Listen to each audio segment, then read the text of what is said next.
Hello friends, welcome to Endeavor Immigration. This is Gaurav. In this video, I'm going to talk about common mistakes to avoid in your VET skill assessment process. अगर आप भी अपना Australia PR का process शुरू करने जा रहे हैं और आप अपनी VET से स्किल असेसमेंट अप्लाई कर रहे हैं तो ये वीडियो आपके लिए। इस वीडियो में हम बताएंगे कि आपको कौन कौन सी जो मिस्टेक्स है जिनको अवॉइड करना चाहिए ताकि आपका जो है नेगेटिव आउटकम ना आए, जहाँ आपकी जो है VET से असेसमेंट आने में देरी ना हो या डिले ना हो। तो वीडियो को शुरू करें इससे पहले अगर आपने हमारे यूट्यूब चैनल को सब्सक्राइब नहीं किया तो प्लीज डू सो। इसके अलावा बेल आइकन जरूर दबाएं ताकि हम जब भी कोई नई वीडियो लेके आए तो आपको जो है नोटिफिकेशन मिल सके।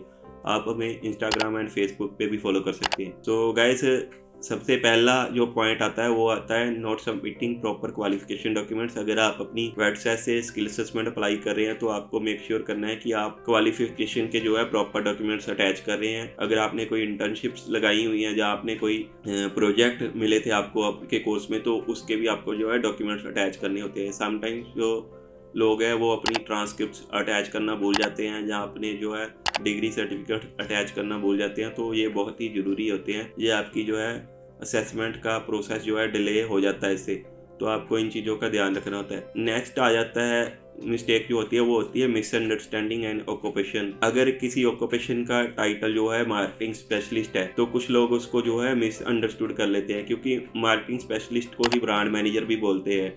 तो वेटसेस में जो उन्होंने टाइटल दिया हुआ इसका मतलब ये नहीं है कि आपको उसी टाइटल में ही अगर आपका जो है वो एक्सपीरियंस है तो आप उसके लिए एलिजिबल हो सकते हैं। वेटसेस में ये जरूरी होता है कि आपकी जो जॉब ड्यूटीज हैं तो उस ऑक्यूपेशन से मैच होनी चाहिए। So brand manager and marketing specialist are same. तो अगर आप किसी टाइटल को देख के अपना गलत ऑक्यूपेशन में अपना जो है वेटसेस का स्किल असेसमेंट अप्लाई कर देते हैं तो आपको जो है नेगेटिव आउटकम आ जाता है। और ये बहुत ही क्रूशियल होता है, क्योंकि आपने एक बार जो जॉब ड्यूटीज वेटसेस को प्रोवाइड कर दी उसमें आप जो है दोबारा कुछ भी अल्टर नहीं कर सकते, उसको चेंज करके नहीं भेज सकते। उसके बाद हो सकता है अगर आप दोबारा दूसरी बार अपना जो है टाइटल चेंज करके भी अगर अपनी वेटसेस अप्लाई कर देते हैं तो आपको नेगेटिव आउटकम ही मिलेगा। उसका रीज़न ये है कि जब आप फर्स्ट टाइम अप्लाई कर रहे हैं तो देन आपको बड़े ध्यान से अपना ऑक्यूपेशन चूज करना होता है कि मेरा कौन सा ऑक्यूपेशन है, तो मुझे अपना ऑक्यूपेशन टाइटल क्या है, वेटसेस के अंदर क्या है, मेरे जो वर्क प्लेस है उसमें मेरा ऑक्यूपेशन टाइटल क्या है और मेरी जॉब ड्यूटीज़ क्या है। अगर तो आपकी जॉब ड्यूटीज़ मैच हो रही हैं तो ही आपको जो है पॉजिटिव आउटकम मिलेगा। अगर आपने गलती से गलत ऑक्यूपेशन में अपना अप्लाई कर दिया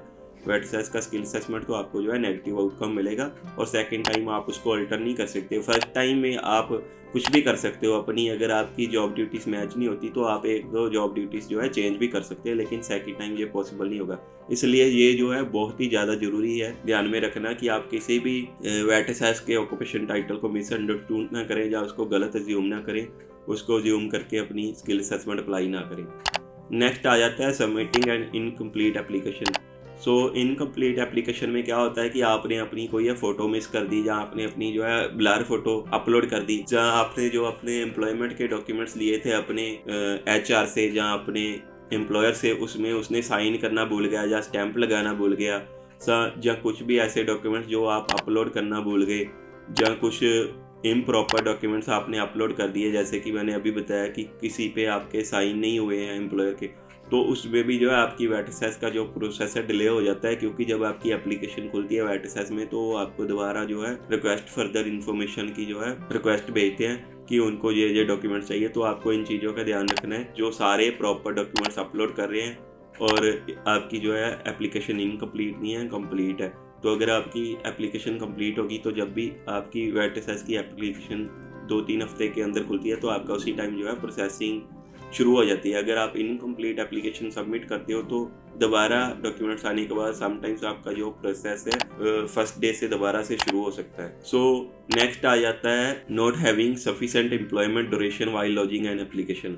सो जब भी आप अपनी वेटसेस की स्किल असेसमेंट अप्लाई करते हो तो आप किसी भी ऑक्यूपेशन में स्किल असेसमेंट अप्लाई कर रहे हो तो आपको बड़ा ध्यान से ये चीज़ें चेक करनी होती हैं कि उस ऑक्यूपेशन के लिए आपकी एलिजिबिलिटी बन रही है या नहीं बन रही, और जो उन्होंने ड्यूरेशन मांगी हुई है उनकी चेकलिस्ट में, या उन्होंने एक इन्फॉर्मेशन शीट बनाई हुई है हर ऑक्यूपेशन के लिए, उससे जो है आपकी एम्प्लॉयमेंट की ड्यूरेशन मेल खा रही है या नहीं खा रही। अगर मैं आपको मान लो एग्जांपल देता हूँ, एक बंदा बैंक में काम कर रहा है और वो इन्वेस्टमेंट फील्ड में है, तो उसने इन्वेस्टमेंट एडवाइज़र के लिए अपनी जो है स्किल असेसमेंट अप्लाई कर दी और उसकी BCom की डिग्री है या BBA की डिग्री है, जो कि उसकी स्टडी और एम्प्लॉयमेंट दोनों रिलीवेंट है, तो उसका जो ड्यूरेशन होगी वर्क एक्सपीरियंस की, उसके पास सिर्फ 1 साल का एक्सपीरियंस होना चाहिए। लेकिन सेम ऑक्यूपेशन पे अगर एक बंदा काम कर रहा है लेकिन उसके पास बीबीए की डिग्री नहीं है, वो किसी इंजीनियरिंग फील्ड से है, जहाँ उसने बीए की डिग्री की हुई है, जहाँ उसने कोई आईटी की डिग्री की हुई है, तो सेम ऑक्यूपेशन के लिए उसको वेटसेस को क्वालिफाई करने के लिए 3 साल का एक्सपीरियंस चाहिए होता है। तो आपको इन चीज़ों का भी ध्यान रखना होता है कि जो आपकी एम्प्लॉयमेंट ड्यूरेशन है वो उस ऑक्यूपेशन के लिए प्रॉपर है या नहीं।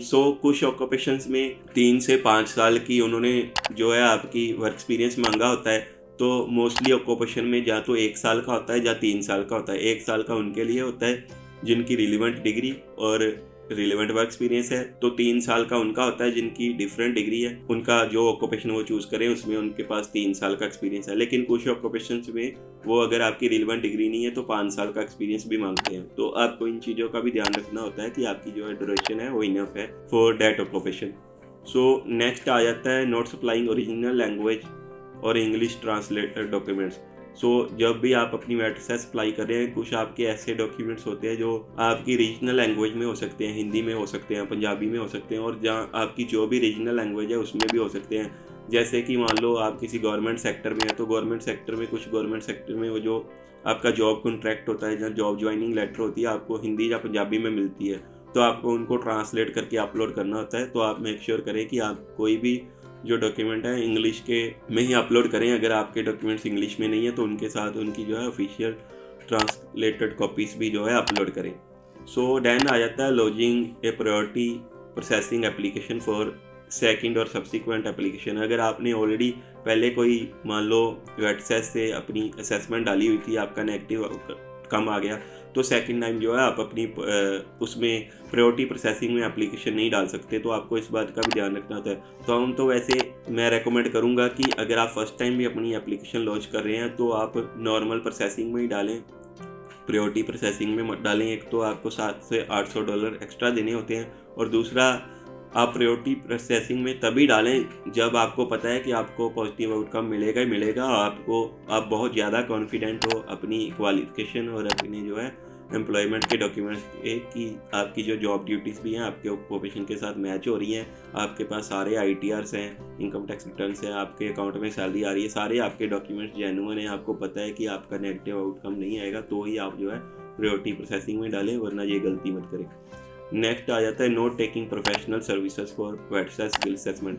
तो ये भी एक पॉइंट है कि जब भी आप अपनी वेटसेस स्किल असेसमेंट अप्लाई करें तो आपको पता होना चाहिए कि आपका ऑक्यूपेशन रिलेवेंट है या नहीं है। तो आपको एक जो है प्रोफेशनल सर्विसेज की ज़रूरत होती है जिन्होंने जो है वेटसेस से स्किल असेसमेंट्स करवाई हो, जिनको पता हो कि क्या क्या जॉब ड्यूटीज़ होती हैं, क्या क्या जॉब डिस्क्रिप्शन होते हैं, क्या क्या एम्प्लॉयमेंट के डॉक्यूमेंट्स होते हैं। कुछ एजेंट जो है वो आपको मिसगाइड भी कर देंगे कि अगर आपके पास ये डॉक्यूमेंट नहीं है तो आप उसको सब्स्टिट्यूट कर सकते हो, एफिडेविट बना सकते हो, ये कर सकते हो। तो इन चीज़ों के पीछे मत लगें, और अगर आप अपना जो है खुद स्किल असेसमेंट का प्रोसेस नहीं कर सकते तो एक प्रोफेशनल की एडवाइस लें, एक प्रोफेशनल सर्विसेज लें जिनको उसके बारे में पता हो। These are some of the mistakes you should avoid for your VETASSESS skill assessment process, क्योंकि ये जो है आपका फर्स्ट स्टेप होता है टुवर्ड्स ऑस्ट्रेलियन PR। अगर आपका पहले ही नेगेटिव आउटकम आ जाता है तो आप उससे आगे बढ़ नहीं सकते, इसलिए आपको जो है अपने फर्स्ट स्टेप को ही बड़ा ध्यान से जो है पार करना होता है कि आपका जो है पॉजिटिव आउटकम आए, ताकि आप अपनी जो है EOI अप्लाई कर सको, अपनी ऑस्ट्रेलिया की PR अप्लाई कर सको, ताकि आपका जो है ड्रीम ट्रू हो सके। अगर आप इसी में ही फेल होगे तो आप आगे नहीं बढ़ पाओगे। Thanks for watching this video, see you in the next video.